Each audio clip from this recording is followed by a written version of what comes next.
Coming up on Mountain News this morning, one Pike County teacher has resigned after public outcry surrounding a controversial post on Snapchat. And the AARP says nursing homes are in a crisis and people in Kentucky are reaching out to them to help those most vulnerable during the pandemic. Dedicated to Eastern and Southern Kentucky, this is WYMT Mountain News This Morning.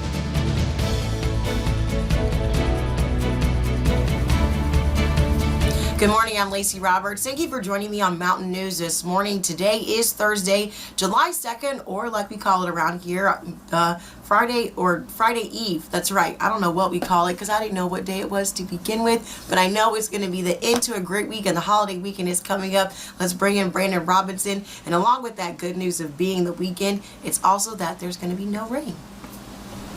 That's right. No rain for the next couple of days, but heat, humidity, all the way above. But it is July now. I guess it's time for it, middle of the summer. Let's take a look at the cameras this morning going up on top of Whitesburg Pine Mountain on US 119. No major issues up on the ridges, but down in the valleys, yeah, it's pretty rough. It's very foggy in a lot of areas this morning. Lots of folks less than 1 mile of visibility, so be extra careful this morning. Use those low beams and take care out there as you head out the door early. Temperatures in the 60s area wide, only 70 showing up right now. Lexington and Louisville got all that pavement holding in some of that residual heat this morning, but for the most part, everybody, I don't want to say comfortable, but at least cooler this morning. We see from this time yesterday, it's about 2 or 3 degrees cooler in some areas, and right where it was this time yesterday in a couple of areas this morning. So not a big change of pace there for us today. It is going to be mild and mucky all throughout the day, and temperatures will continue to climb. Will be mild later today. It's going to be in the upper 80s, and we'll see temperatures really soar. Could feel like the low 90s there with the heat index later on. But the key word to look at here and the key symbol on this graphic is sun all the way through the daytime hours. We'll talk about the extended forecast in just a few minutes. Lacey. Thank you, Brandon. Well, by now, some of you may know that a Pike County middle school teacher resigned this week in the midst of a controversial post on Snapchat. Some defended her while others condemned her. We too started to report on this story, but instead decided to wait a day and dig deeper. It is a decision not to mask the issue nor to defend her actions. Instead, we had questions like many of you. The big one, why are so many taking a stand now towards the so-called blackface pictures, videos, and social media posts? So we wanted to educate you and ourselves. WYMT's Will Puckett talked to a member of the African American community who now calls the mountains home. On the campus of the University of Pikeville, William Wheeler served as president of the Black Student Union. You know, I work here, I live here.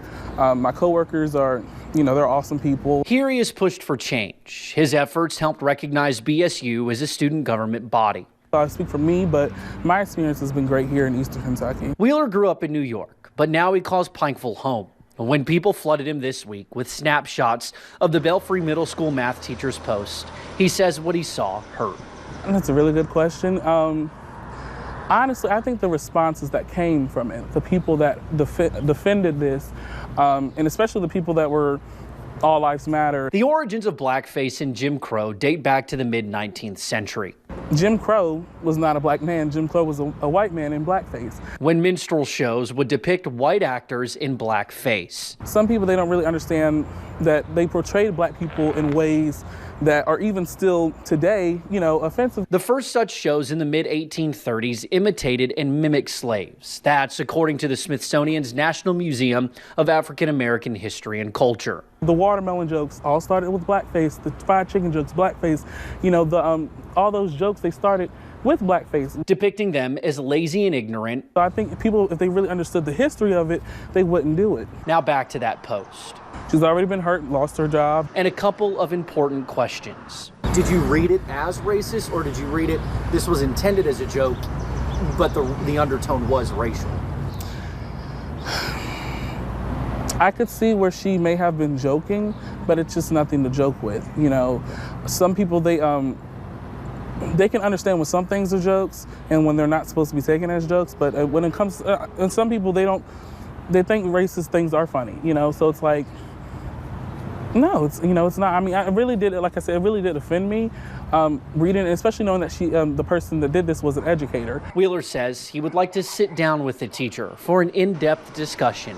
One thing at UPAC we're one big family, and she's still a part of that family. She has a lot of learning to do, but I absolutely would sit down and talk with her. And he hopes, hopefully, maybe somewhere down the line she'll come along on this this ride that we're taking to racial justice. There is common ground to stand on together. In Pike County, Will Puckett, WYMT Mountain News. And we have reached out to the teacher's lawyer to see if she would be willing to talk to us. Pike County Superintendent Reed Atkins told us this is not acceptable behavior from students or our staff or anyone else. And one Eastern Kentucky lawmakers accused of driving under the influence will face a jury later this year. State Representative Derek Lewis previously pleaded not guilty in the case. Police arrested Lewis April 16th in Laurel County after deputies say they found him outside his truck after it went into a ditch. Deputies say he was drunk, argued with deputies, and he refused a blood test. Lewis was uncontested in the recent primary, but faces a Democratic challenger this November. His jury trial is set for September 23rd. And a former inmate says the Federal Medical Center in Lexington could have done more to contain COVID-19. The facility has reported more than 200 cases and 6 people have died. Chad Marks says that the only happened because the administration is negligent. Marks says that Marks was in the prison, when the virus started spreading. He says jail officials left people in their units while waiting for test results, while staff members were afraid of even going into them. They would have followed the CDC guidelines and the directive from the BOP director, Carvajal. You wouldn't have had what you had happen there. It happened directly because of the administration. Nationwide, 90 federal inmates and 1 staff member have died because of the virus. The Bureau of Prisons says the medical center is down to 7 active COVID cases. And AARP says nursing homes are in a crisis and people in Kentucky are reaching out to them for help. To address the concerns, they've heard the nonprofit, nonpartisan advocacy group has laid out key areas that they want to see improvement.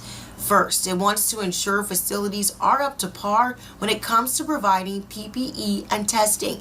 They also want to see rejections on proposals to give broad legal immunity to nursing homes for violations when it comes to the virus, and they want more transparency of COVID-19 data. And results are finalized in last week's primary election, including the 21st District State Republican race where the incumbent was defeated. WYMT's Madison Pergram has more from the winner of that primary. 3 candidates ran in the 21st District Senate Republican primary. Incumbent Albert Robinson, Brandon Storm, and Kay Hensley. It was difficult just because there was an incumbent who'd been there for many years, and then another candidate. Storm beating Robinson and Hensley with 39% of the vote. Our district needed some changes, and nothing against the incumbent, but I just felt like I was someone that could get in there with some fresh vision, some new leadership, and utilize the skills that I have to go up there and try to make a difference for our community. The district includes Bath, Estill, Jackson, Laurel, Menifee, and Powell counties. We wanted to make sure we were present in all the communities, and we did that and just made a real push and an effort to get out there and meet as many people as possible. Brandon Storm, the now Republican candidate, says campaigning during the pandemic was different. With the virus, it made it difficult going home to home, so social media, mailers, things of that nature seem to help. Also saying that he is focused on the general election and campaigning will pick right back up after the holiday weekend. I don't want to take anything for granted. I want to make sure I'm out working, and there's a lot of people I need to meet in the other counties. Storm will run against the Democrat candidate Walter Trabello in November. Madison Pergram, WYMT Mountain News. The incumbent Albert Robinson held that seat from 1994 through 2004 and from 2013 until now. We have reached out to Robinson but have not heard back yet. You can still see the primary election results on our website and our news app. And the Kentucky Department of Education has narrowed its search for the next commissioner. Jason Glass, Julian Vasquez-Alig, and Felicia Cummings-Smith are all finalists. Glass is currently a superintendent in Denver and worked as a graduate student teaching at UK and Georgetown College. Vasquez-Alig is a dean of a college of education and a professor at UK. And Smith serves as assistant superintendent of teaching and learning in Jefferson County Public Schools. The board will meet with the candidates next week for a next round of interviews. And Maker's Mark is unveiling this year's Keeneland commemorative bottle. It benefits the Permanently Disabled Jockeys Fund.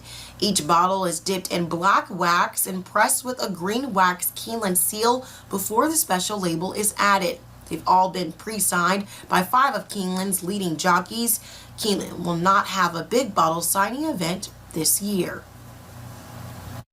Keeneland has been a long-standing partner of us. They were our very first customer back in the 1950s, and we've actually been doing a bottle series with them since 1997. So even though it looks a little bit different this year, we wanted to still continue that tradition. The bottles go on sale tomorrow. Just ahead on Mountain News this morning, Kings Island is rolling out changes to welcome visitors back to the park.